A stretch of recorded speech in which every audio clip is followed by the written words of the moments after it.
आखिर में ये संसद ने एक बहुत ही गरिमापूर्ण फैसला लिया था और वो फैसला था नारी शक्ति वंदन अधिनियम। और उसके बाद 26 जनवरी को भी हमने देखा किस प्रकार से देश ने कर्तव्य पथ पर नारी शक्ति के सामर्थ्य को, नारी शक्ति के शौर्य को,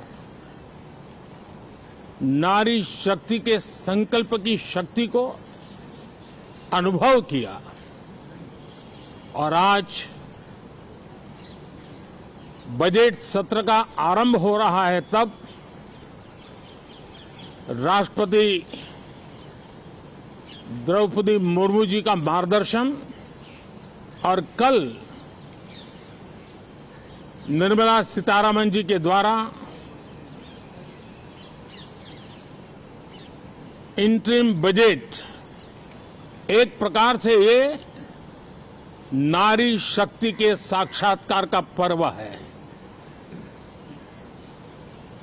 साथियों, मैं आशा करता हूं कि गत 10 वर्ष में जिसको जो रास्ता सूझा, उस प्रकार से संसद में सबने अपना अपना कार्य किया। लेकिन मैं इतना जरूर कहूंगा कि जिनको आदतन हुड़दंग करने का स्वभाव बन गया है, जो आदतन लोकतांत्रिक मूल्यों का चीरहरण करते हैं, ऐसे सभी माननीय सांसद आज जब आखिरी सत्र में मिल रहे हैं, तब जरूर आत्मनिरीक्षण करेंगे कि 10 साल में उन्होंने क्यों किया। अपने संसदीय क्षेत्र में भी 100 लोगों को पूछ ले, किसी को याद नहीं होगा, किसी को नाम भी पता नहीं होगा जिन्होंने इतना हुड़दंग हो हल्ला किया होगा। लेकिन विरोध का स्वर तीखा क्यों ना हो, आलोचना तीखी से तीखी क्यों ना हो, लेकिन जिसने सदन में उत्तम विचारों से सदन को लाभान्वित किया होगा, उनको बहुत बड़ा वर्ग आज भी याद करता होगा। आने वाले दिनों में भी जब सदन की चर्चाएं कोई देखेगा, तो उनका एक एक शब्द इतिहास की तवारीख बन करके उजागर होगा। और इसलिए जिन्होंने भले विरोध का किया होगा, लेकिन बुद्धि प्रतिभा का दर्शन कराया होगा, देश के सामान्य मानवी के हितों का कंसर्न दिखाया होगा,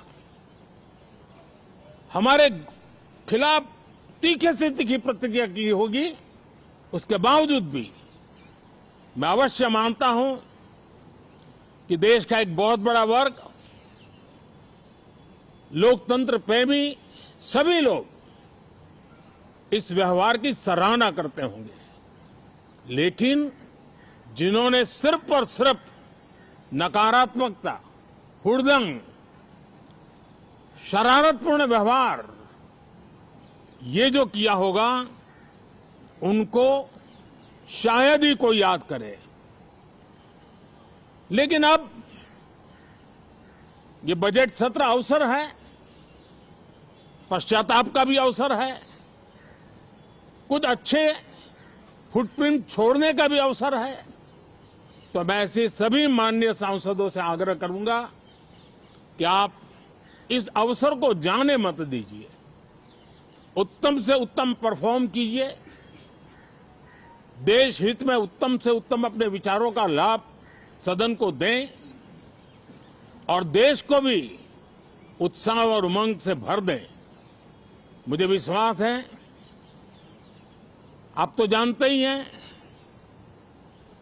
कि जब चुनाव का समय निकट होता है तब आमतौर पर पूर्ण बजट नहीं रखा जाता है। हम भी उसी परंपरा का निर्वाह करते हुए पूर्ण बजट नई सरकार बनने के बाद आपके समक्ष लेकर के आएंगे। इस बार एक दिशा निर्देशक बातें लेकर के देश की वित्त मंत्री निर्मला जी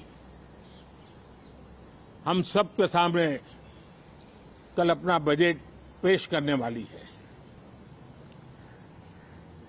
साथियों, मुझे विश्वास है कि देश नित्य प्रगति की नई नई ऊंचाइयों को पार करता हुआ आगे बढ़ रहा है। सर्वस्पर्शी विकास हो रहा है, सर्वांगीण विकास हो रहा है, सर्वसमावेशक विकास हो रहा है। ये यात्रा जनता जनार्दन के आशीर्वाद से निरंतर बनी रहेगी। इसी विश्वास के साथ फिर आप सभी को मेरा राम राम।